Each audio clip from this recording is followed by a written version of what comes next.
Bonjour mesdames et messieurs et bienvenue dans ce flash d'information. La maire de Paris, Anne Hidalgo, est en Côte d'Ivoire. Elle a été reçue hier par le président de la République, Alassane Ouattara, au palais présidentiel. Anne Hidalgo est à Abidjan dans le cadre du séminaire sur les stratégies municipales de lutte contre le VIH organisé ici à Abidjan par la ville de Paris.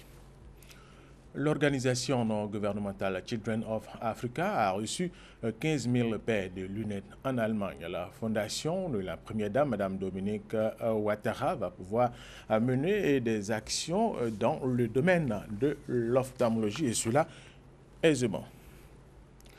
Ce vendredi 24 mars, c'est la journée mondiale de lutte contre la tuberculose, occasion de faire le bilan des actions menées sur le terrain. Le thème cette année est s'unir pour mettre fin à la tuberculose.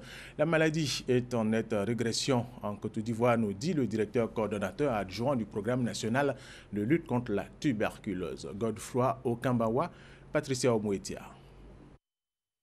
La journée mondiale de lutte contre la tuberculose se célèbre chaque année le 24 mars pour sensibiliser au fardeau que représente cette maladie dans le monde. En Côte d'Ivoire, c'est l'occasion de faire le point sur les efforts de prévention et de soins. L'État s'est engagé donc à un financement accru et durable.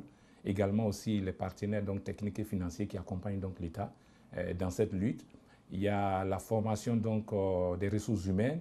Il y a tout ce qui est aspect équipement donc des centres de prise en charge, un appareil de radiographie, un microscope, tout ça pour le diagnostic donc, de la tuberculose. Des actions sont donc menées afin de renforcer la prise en charge des malades.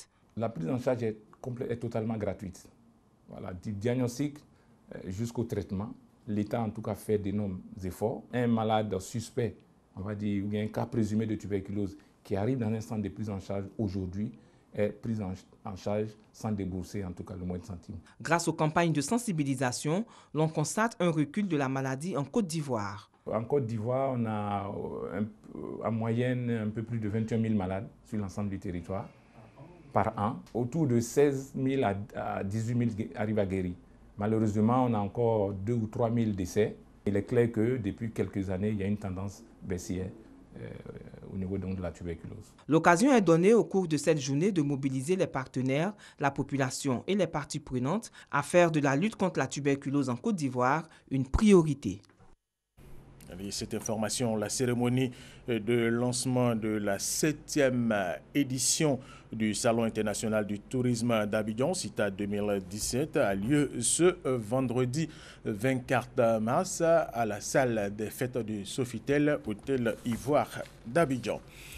Le général Mathias Doué, général de corps d'armée, est décédé hier jeudi 23 mars à Casablanca au Maroc. Il est mort des suites d'une longue maladie. Il était âgé de 71 ans.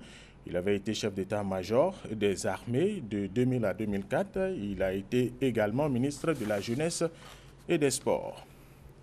Le nouveau président somalien a appelé hier jeudi la communauté internationale à augmenter son aide pour surmonter la famine qui menace son pays et pourrait miner les espoirs nés des élections pacifiques qui l'ont amené au pouvoir. Près de la moitié des Somaliens sont confrontés à un manque aigu de nourriture.